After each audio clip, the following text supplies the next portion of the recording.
علمی کانفرنس میں شرکت فرمانے والے تشنگان علوم مصطفیٰ اسلام کی فتح ماب خواتین، السلام علیکم ورحمۃ اللہ وبرکاتہ۔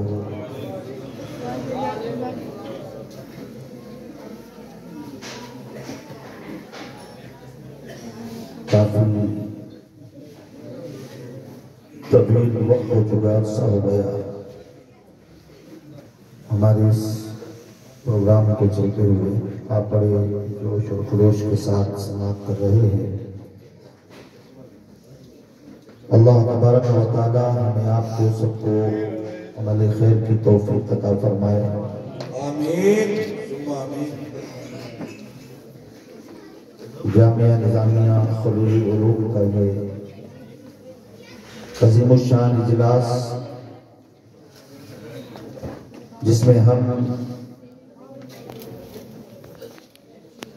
اس جامعہ کے ثمرے کو بھی دیکھ رہے ہیں اور اس گلشن کو سینچنے والے مرد قلندر پیر طریقت رہبر راہ شریعت حضرت علامہ مولانا صوفی خلیل میاں صاحب قبلہ دام ظلہ علینا کا رخ زیبا بھی ہمارے سامنے ہیں، مسکو زیارت کر رہے ہیں۔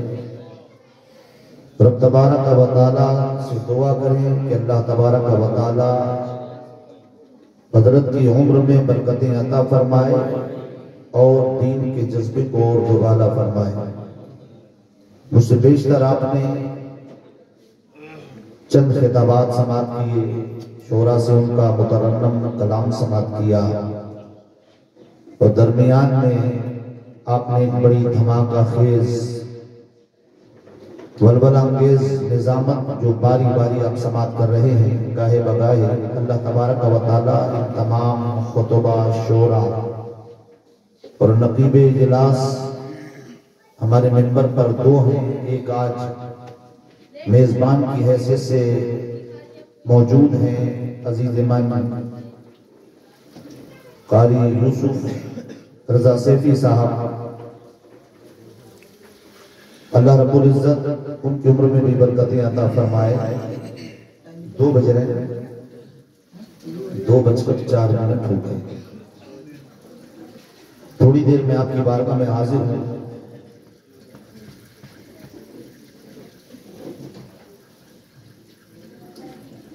دس منٹ سن لو، 10 منٹ کے بعد اگر آپ کا دل نہ چاہے تو آپ اشارہ کرنا، میں ختم کر دوں گا، صرف 10 منٹ۔ نہیں سنیں گے، سب لوگ سنیں گے، بچاتے بولے یا رسول اللہ، بہت زیادہ دل کی تربیت۔ ارے وہ ہیرا ہے ماشاءاللہ، چمک دیکھئے گا۔ میں 10 منٹ کی بات کہہ رہا ہوں، 10 منٹ کے بعد ایسی تو نہیں، میں نے محبتوں کا تار محل کہا، پرکھئے، بچاتے بولے یا رسول اللہ۔ الحمدللہ الحمدللہ رب العالمین والعاقبۃ للمتقین والصلاة والسلام على سید الانبیاء والمرسلین وعلى آلہ الطیبین واصحابہ المطہرین، اما بعد فاعوذ باللہ من الشیطان الرجیم، بسم اللہ الرحمن الرحیم۔ قل هل يستوي الذين يعلمون والذين لا يعلمون؟ آمنت بالله صدق الله العظيم وصدق رسوله النبي الأمين المتين الرؤوف الرحيم، ونحن على ذلك لمن الشاهدين والشاكرين والحمد لله رب العالمين۔ برادران اسلام، آئیے جھوم کے عقیدت و محبت کے ساتھ ساری کائنات کے مرکز عقیدت امام المرسلہ سید الانبیاء علیہ الصلاۃ والسلام کی بارگاہ گوہروار میں خراج عقیدت پیش کریں، مگر اس سے بیشتر ہم یہ سمجھ لیں کہ جب ہم نبی کی بارگاہ میں خراج عقیدت پیش کریں تو ہمارا انداز کیسا ہو، سرکار کے حسن و جمال کا تصور ہمارے ذہن و فکر کے پردوں پر کیسا ہو؟ کیوں؟ اس لیے کہ یہ زمانے کا دستور ہے، بارگاہ جتنی زیادہ عظیم ہوتی ہے نذرانے اتنی ہی عاجزی کے ساتھ پیش کیے جاتے ہیں، اور رب نے کوئی بارگاہ ایسی نہ بنائی جو میرے مصطفیٰ کی بارگاہ کا پاسن بھی ہو سکے۔ جس بارگاہ میں بلبلے سدرہ آتے ہیں تو نبی کو بیدار نہیں کرتے، رسول کے طلبوں کو بوسہ دیتے ہیں۔ اس نبی کی بارگاہ میں خراج عقیدت پیش کریں تو ہمارا انداز کیسا ہو، نبی کے حسن و جمال کا تصور کیسا ہو؟ یہ مجھ جیسا کم علم نہیں، میں اس لائق نہیں جو القاب انہوں نے دیے، اللہ کرے ان کی زبان میں برکت عطا ہو اور اللہ رب العزت مجھے اس انداز کا بنائے۔ اس کا فیصلہ میں نہیں، یہاں بیٹھے ہوئے علماء کی یہ جماعت نہیں، آج کے دور کے مفکر و محدث اور مفسر نہیں، بلکہ فیصلہ وہ کریں گے جو آج ہماری پہچان ہے، جو ہماری جان ہے، ہماری شان۔ حضور سیدی سرکار اعلیٰ حضرت امام احمد رضا خان، بریلی بہت قریب ہے، بریلی جائیں اور جا کر بارگاہ اعلیٰ حضرت میں کھڑے ہوں اور عرض کریں کہ اے امام، جب ہم نبی کی بارگاہ میں خراج عقیدت پیش کریں تو ہمارا انداز کیسا ہو، مصطفیٰ کے حسن و جمال کا تصور کیسا ہو؟ میرا امام تمام دنیا سنیت کو تنبیہ فرماتا نظر آئے گا کہ وہ نبی جو سارے نبیوں کا امام بن کر آیا، جب اس کی بارگاہ میں خراج عقیدت پیش کرنا ہو تو آنکھوں کو بند کرو، ذہن میں دل میں گنبر خضرا کا تصور جماؤ اور ادب کے ساتھ کھڑے ہو جاؤ۔ زبان تمہاری ہو اور کلام میرا ہو، پوری طریقے سے اپنے دل کی تمام عطا گہرائیوں کے ساتھ مصطفیٰ کی بارگاہ میں اپنے قلوب و اذہان کو پوری طریقے سے لگا کر، اور اس انداز سے کہ جب مصطفیٰ کی ذات کو تم دیکھو تو بس اس انداز سے بولو، کون نبی؟ وہ نبی جو سراپا رحمت بن کر تشریف لائے۔ میرے امام نے فرمایا، مصطفیٰ جانے رحمت پہ لاکھوں سلام، شمع بزم ہدایت پہ لاکھوں سلام۔ کون نبی؟ وہ نبی جن کی جبین مقدسہ کے لیے بریلی کے امام نے پکار کے کہا، جس کے ماتھے شفاعت کا صحرا رہا، اس جبین سعادت پہ لاکھوں سلام۔ کون نبی؟ وہ نبی جن کی بھوے مقدسہ کی ترجمانی کرتے ہوئے بریلی کے امام نے ارشاد فرمایا، جن کے سجدے کو محراب کعبہ جھکی، ان بھووں کی لطافت پہ لاکھوں سلام۔ کون نبی؟ وہ نبی جن کی نگاہ ناز کے لیے اعلیٰ حضرت کے عشق نے پکار کے کہا، جس طرف اٹھ گئی دم میں دم آ گیا، اس نگاہ عنایت پہ لاکھوں سلام۔ کون نبی؟ وہ نبی جن کے لمحہ نازک کی نازکی کو دیکھا تو بریلی کے امام نے پکار کے کہا، پتلی پتلی گلیں قدس کی پتیاں، ان لبوں کی نزاکت پہ لاکھوں سلام۔ کون نبی؟ وہ نبی جن کے زبان مقدسہ، جن کے لمحہ نازک، جن کی گفتار کے لیے بریلی کا امام پکار کے کہتا ہے، وہ دہن جس کی ہر بات وہی یہ خدا، چشمہ علم و حکمت پہ لاکھوں سلام۔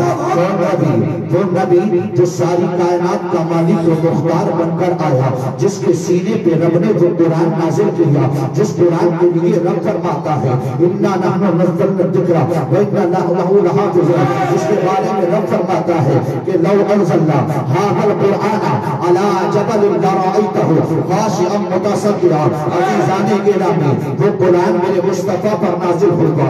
وہ نبی، اس نبی کے بازو مقدسہ کو جب بریلی کے امام نے دیکھا، وہ ارشاد فرماتے ہیں، جن کو بارے دو عالم کی پرواہ نہیں، ایسے بازو کی قوت پہ لاکھوں سلام۔ عزیزان گرامی، وہ نبی جو ساری کائنات کے لیے مالک و مختار بن کر آیا، جس کے دربار سے کوئی خالی ہاتھ نہیں گیا، جس نے ساری دنیا کو پالا ہے اور پال رہا ہے، آج بھی کائنات جس کے دربار کے ٹکڑے کھا رہا ہے، کائنات جس کے دربار کے ٹکڑوں پر پل رہی ہے، دونوں عالم جس کے دربار کے ٹکڑے حاصل کر رہے ہیں، اس نبی کی بارگاہ میں آپ نے دیکھا ہوگا اس نبی کے صبر و قناعت کو جب بریلی کے امام نے دیکھا، ارشاد فرماتے ہیں سرکار اعلیٰ حضرت تم جہاں ملک اور چوکی روٹی خزاں اس شکم کی قناعت کو لاکھوں سلام۔ عزیزان گرامی، دنیا کے اندر انسان کو اللہ نے پیدا کیا، ساری کائنات کو وجود عطا فرمایا، مختلف درجات کے انسانوں کو پیدا کیا، کسی کو رب نے بادشاہت عطا فرمائی، کسی کو رب نے شہنشاہی عطا فرمائی، کسی کو اللہ تبارک و تعالیٰ نے بھیک کا کٹورا عطا فرما دیا، کسی کے پاس بہت کی شرابانی بھی ہے، کسی کو غریب کی غربت میں بنا دیا ہے۔ عزیزان گرامی، لیکن جن کو دنیا میں رب نے مال دیا ہے، حضرات محترم وہ بھی عطا کرتے ہیں، آپ بھی دیتے ہیں اور میں بھی دیتا ہوں۔ عزیزان محترم، دنیا میں جو فقیر ہے، فقیر کبھی آپ کے دروازے پر آتا ہے، فقیر اس فقیر کے دروازے پر آتا ہے، فقیر علماء کے دروازے پر آتا ہے، فقیر پیر طریقت کے دروازے پر آتا ہے، فقیر اہل سنت کے دروازے پر آتا ہے، فقیر علامہ یعقوب کے دروازے پر آتا ہے، علامہ سجاد کے دروازے پر آتا ہے، اور آنے کے بعد جب فقیر قیام مانگتا ہے، جب آپ سے طلب کرتا ہے تو آپ کو دعائیں دے رہا ہے، آپ کے گھر بار کو دعائیں دے رہا ہے، آپ کے پریوار کو دعائیں دے رہا ہے، آپ کے خاندان کو دعائیں دے رہا ہے، آپ کے روزگار کو دعائیں دے رہا ہے، اور اتنی دعائیں دینے کے بعد جب سائل نے اپنا ہاتھ پھیلا کر آپ سے خیرات مانگی ہے تو دنیا والوں نے کیا دیا ہے؟ اگر بادشاہ نے دیا ہے تو چند سکے عطا کیے ہیں، اگر خیرات بانٹی ہے تو خلق کشو آتی ہے، لیکن عزیزان گرامی یہ آپ کا دینا ہے، یہ میرا دینا ہے، یہ دنیا کے بادشاہوں کا دینا ہے، یہ دنیا کے شہنشاہوں کی عطا ہے۔ مگر آمنہ کے لال کی بارگاہ میں نور مصطفیٰ کی بارگاہ میں کہ جب سائل نبی کی بارگاہ میں آیا ہے، اور آنے کے بعد جب سائل نے سوال کیا ہے، اگر نبی کی بارگاہ میں سائل نے اگر دولت مانگی ہے، نبی دولت عطا کر رہے ہیں، اگر شہرت مانگی ہے نبی شہرت عطا کر رہے ہیں، اگر عزت مانگی ہے نبی عزت عطا کر رہے ہیں، اگر چاہو عصمت مانگی ہے نبی چاہو عصمت عطا کر رہے ہیں۔ ارے یہ تو دنیا کی عطا ہے، اگر میرے مصطفیٰ کی بارگاہ میں سائل نے جنت کا مطالبہ کیا ہے تو نبی جنت بھی دے رہے ہیں۔ اور جب بریلی کے امام نے اس سخاوت کو دیکھا تو اعلیٰ حضرت نے پکار کے کہا، ہاتھ جسم دور تھا، نبی کہہ دیا مجھے پہلے سخاوت پہ ناخو سلا۔ نعرہ تکبیر، نعرہ رسالہ، نعرہ غوثیہ، مدرج اعلیٰ حضرت علامہ مولانا تنویر القادری، حضرت علامہ مولانا تنویر القادری، رسول کا مسلمان، نعرہ تکبیر۔ ذرا جھوم کے درود پاک میں آواز پڑھائیے، سی آواز آپ نے کم کرنی تھوڑی سی، جو تھی وہی بڑھا۔ درود پاک میں اللہم صلی علی سیدنا ارے جس کے پاس اپنے منہ ہے وہ پڑھ لو یار، کرائے والے مت چل۔ اگر اللہ نے آپ کو اپنا دیا ہے تو نبی کے نام پہ بولو سبحان اللہ۔ یہ کھانے کے لیے نہیں دیا تھا، یہ جو دنیا کی لذتیں اٹھا رہے ہو یہ منہ اللہ نے مصطفیٰ کے گیت گانے کے لیے عطا فرمایا۔ جھوم کے پڑھو، پیچھے تک درود پاک پڑھیے، اللہم صلی علی سیدنا و شفیعنا حبیبنا مولانا محمد بارک وسلم، صلاۃ و سلام علیک یا رسول اللہ صلی اللہ تعالی علیہ وسلم۔ دو تین شعر میرے بھی سن لو یار، ہاتھ اٹھا کر بتائیں کہ کون کون سننا نہیں چاہ رہا ہے۔ ارے پورا مجمع سننا چاہ رہا ہے، یہ زندہ باد اور زندہ باد اور زندہ باد۔ حضرت مدینے جا رہے ہیں نا، اور مدینہ کیا ہے وہ میں بتا رہا ہوں، آپ سے پوچھوں گا پھر آپ ان سے پوچھیں گے، ذرا زور سے بولو سبحان اللہ، ماشاءاللہ۔ کہ کیا بتاؤں کیا بتاؤں کہ کیا مدینہ ہے، کیا بتاؤں کہ کیا مدینہ ہے، کیا بتاؤں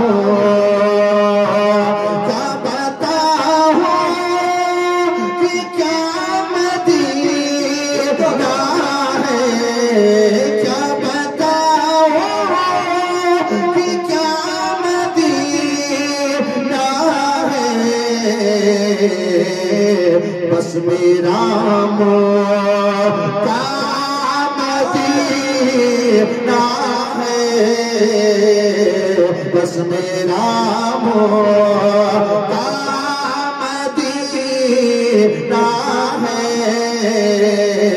بس میرا موقع مدینہ ہے، کیا بتاؤں۔ نیند آ رہی ہوگی، میرے ساتھ پڑھیں گے تو نیند دور آ جائے گی، تو پڑھے کیا بتاؤں، پڑھیں کہ کیا مدینہ ہے،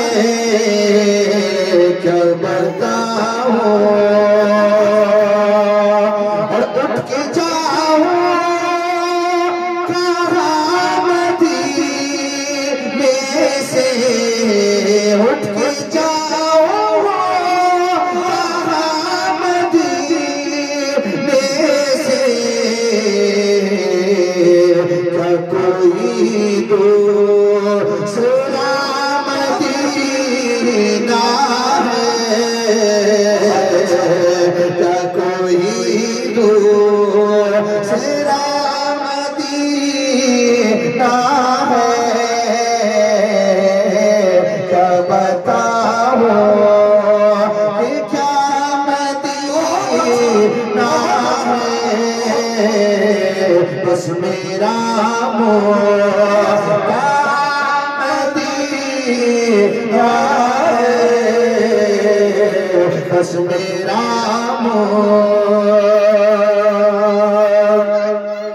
اور دل میں آپ کو ہی آرزو ہی نہیں، دل میں آپ کو ہی آرزو ہی نہیں، یا محمد ہے یا مدینہ ہے، یا محمد مدینہ ہے، یا محمد ہے یا مدینہ ہے، کیا بتاؤں۔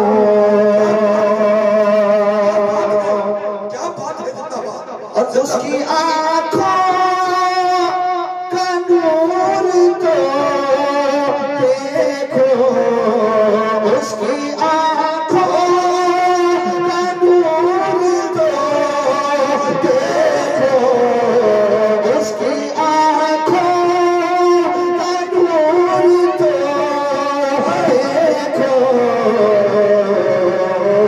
جس کا دیکھا ہوا مدینہ ہے، جس کا دیکھا ہوا مدینہ ہے،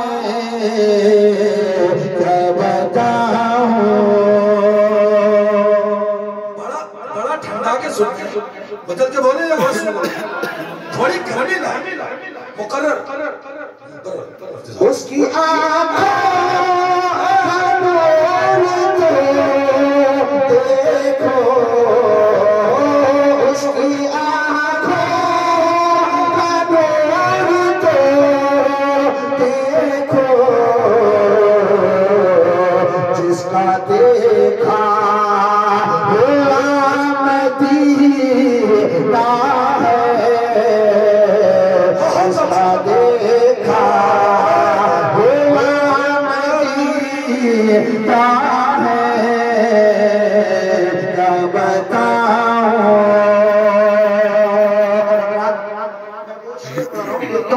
کتنا عشق ہے پیارے نبی سے، ذرا جھوم کر بولے سبحان اللہ۔ کہ دل فدا ہے مدینے والے، کس کا فدا ہے، کس کا فدا ہے، جس کا فدا ہے وہ ہاتھ اٹھا کر بتائے کہ کس کا فدا ہے۔ دل فدا ہے مدینے والے پر، دل فدا ہے مدینے والے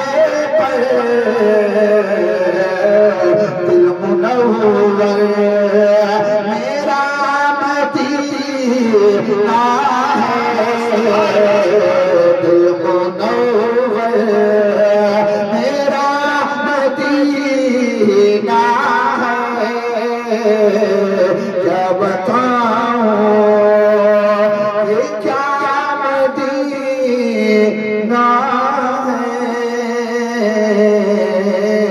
بس میرا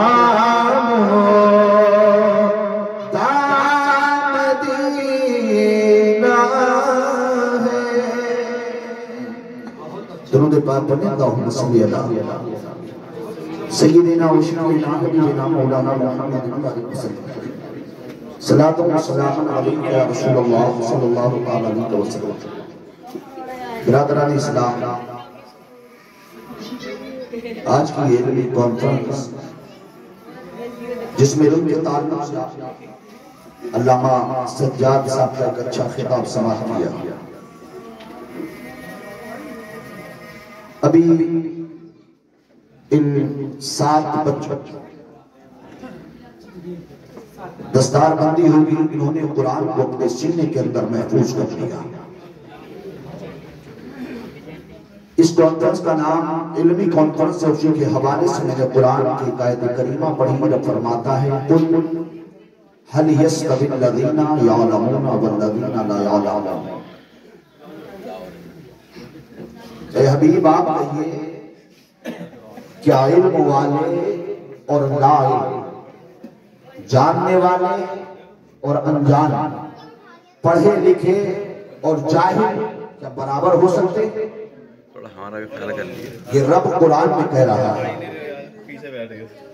برادران اسلام، جس کے پاس علم ہوتا ہے وہ انسان دنیا میں بڑی عظمتیں حاصل کر لیتا ہے۔ آج ہم اس مبارک اجلاس میں بیٹھے، قرآن مجید اس کے حوالے سے آپ نے علامہ سجاد سے حدیث پاک سنی، سرکار نے فرمایا خیرکم من تعلم القرآن وعلمہ، کہ تم میں سب سے بہتر وہ شخص ہے جو قرآن پڑھتا بھی ہے اور دوسروں کو قرآن پڑھاتا بھی ہے۔ برادران اسلام،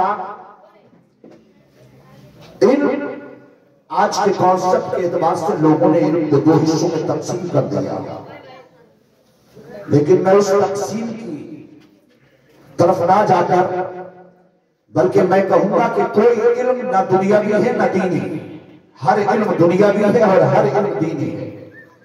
کیوں کہ سرکار نے حدیث پاک میں ارشاد فرمایا، نبی فرماتے ہیں اللہم انی اسألک علما نافعا، اے اللہ تم مجھے علم نافع عطا فرما، میں تجھ سے علم نافع کا طلبگار ہوں، تجھ سے سوال کرتا ہوں۔ وہی نبی نے فرمایا اللہم انی اعوذ بک من علم لا ينفع، اے اللہ مجھے ایسا علم نہ عطا فرما جس کا نفع نہ حاصل ہو رہا ہو۔ برادران اسلام، تھوڑی توجہ رکھیں، میں تھوڑی دیر آپ کی خدمت کرنا چاہتا ہوں۔ علم ایک ہوتا ہے نفع بخش اور ایک ایسا علم جس سے نفع نہ حاصل ہو۔ سرکار نے فرمایا جس علم سے نفع حاصل ہو، ہر علم دنیاوی نہیں بلکہ دینی ہے، اور جس علم سے نفع نہ حاصل ہو اگرچہ وہ قرآن ہی پڑھ کر حاصل کیا جائے وہ دنیاوی علم دینی نہیں بلکہ دنیاوی علم ہوگا۔ برادران اسلام، اللہ تبارک و تعالیٰ نے قرآن کے اندر بہت ساری آیات نازل فرمائی جو ہمارے لیے علم کی طرف رہنمائی کرتے ہیں۔ آپ نے سماعت کیا سورہ علق کی پہلی آیت مصطفیٰ پر نازل ہوتی ہے، جس میں رب نے کہا کہ علم حاصل کرو، یعنی کہ اے حبیب پڑھیے اللہ کے نام سے۔ برادران اسلام، آپ دنیا کے ریشو کے اعتبار سے دیکھیں، آپ دنیا میں دیکھیں کہ آج دنیا کے اندر سب سے زیادہ تعلیم یافتہ جو قوم ہے وہ قوم یہودیوں کی قوم ہے، اس کے بعد جو سیکنڈ نمبر پر آتی ہے وہ عیسائی ہے، وہ نصرانی ہے، جو دنیا کے اندر دوسرے نمبر پر تعلیم یافتہ ہے۔ اور آج آپ دیکھ رہے ہیں کہ دنیا کے اندر سب سے زیادہ ترقی یافتہ جس قوم کو کہا جاتا ہے وہ قوم یہودیوں کی قوم ہے۔ میں آپ کو پہلے دنیا کے اعتبار سے سمجھانا چاہتا ہوں۔ برادران اسلام، جس قوم کے پاس تعلیم ہوتی ہے، جو قوم دنیا میں علم حاصل کر لیتی ہے، وہ قوم دنیا کے اندر عروج حاصل کر لیتی ہے۔ حضرات محترم، اب سے پہلے آپ نے دیکھا ہوگا ڈاکٹر کی جہاں ڈاکٹر کی ڈسپینسریاں ہوتی، ڈاکٹر کی گاڑیاں ہوتی، آپ نے دیکھا ہوگا کہ میڈیکل کا ایک سمبل ہوتا تھا۔ وہ سمبل کیا تھا؟ آپ نے دیکھا ہوگا ریڈ کراس۔ اگر ڈاکٹر کی گاڑی ہے، گاڑی پر ریڈ کراس بنا ہوگا۔ ڈاکٹر کی دکان ہے، ڈاکٹر کی دکان پر ریڈ کراس بنا ہوگا۔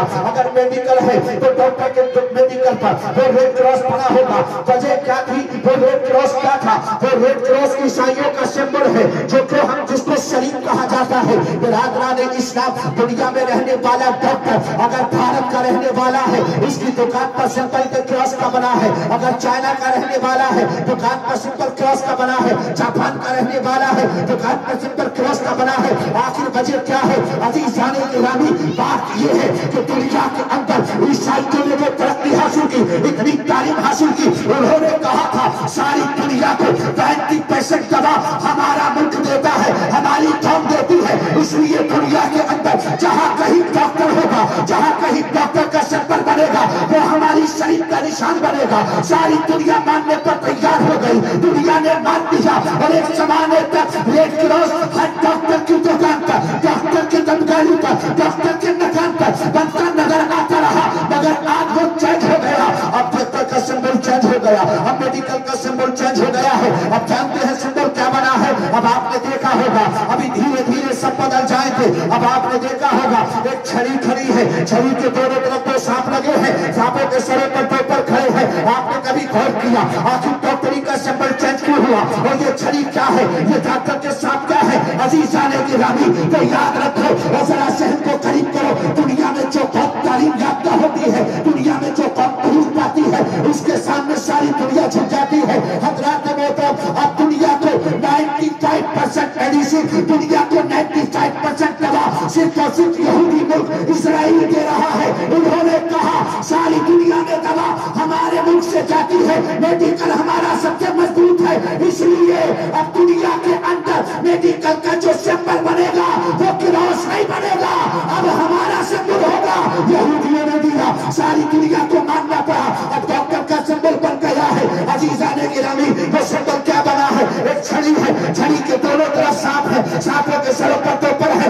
آپ کو پتا ہے یہ سمبل کیا ہے؟ وہ سب یہودی موسیٰ کو مانتے ہیں، وہ جو چھڑی ہے وہ موسیٰ کا عصا ہے، جو سانپ ہے وہ موسیٰ کا اسلحہ ہے۔ انہوں نے بتا دیا ہم نے دنیا میں تعلیم حاصل کی ہے، اس لیے ساری دنیا ہمارے قدموں پر جھکتی نظر آ رہی ہے۔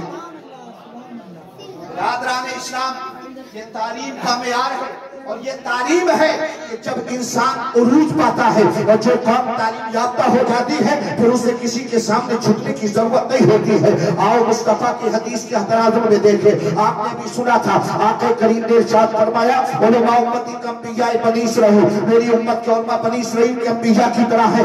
آپ یہ نہ کہیے گا کہ قرآن کی تعلیم پڑھ لی جائے، عزیزان محترم ہم یہ نہیں کہتے، بلکہ ہم یہ کہتے ہیں قرآن پڑھاؤ اس کے بعد بیٹے کو ڈاکٹر بنا دو، قرآن پڑھاؤ اس کے بعد بیٹے کو وکیل بنا دو، قرآن پڑھاؤ اس کے بعد بیٹے کو انجینئر بنا دو۔ کیوں؟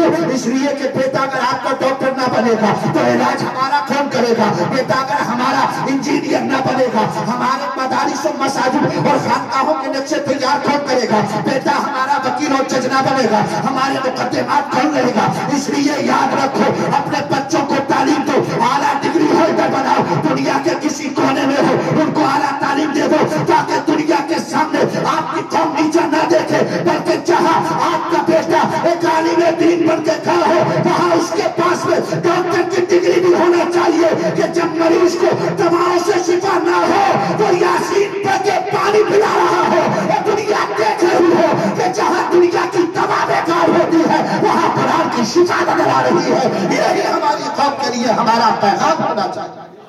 نعرہ تکبیر، نعرہ رسالت، مسلک اعلیٰ حضرت مولانا تنویر القادری صاحب قبلہ، نعرہ تکبیر، نعرہ رسالت۔ اگر آپ اس طرح سنو گے تو میں تقریر ختم کر دوں۔ میں قبرستان میں تقریر کرنے کا شوقین نہیں ہوں، یاد رکھنا۔ میں زندہ لوگوں کو سناتا ہوں، زندہ ہو تو بولنا چاہیے نا یار۔ یہ پتا تو چلے کہ جو میں اپنا خون جگر دے رہا ہوں وہ آپ کے کانوں کے ذریعے دل میں اتر رہا ہے کہ نہیں اتر رہا؟ ہونا چاہیے کہ نہیں؟ ہاتھ لا کر بولو یا رسول اللہ۔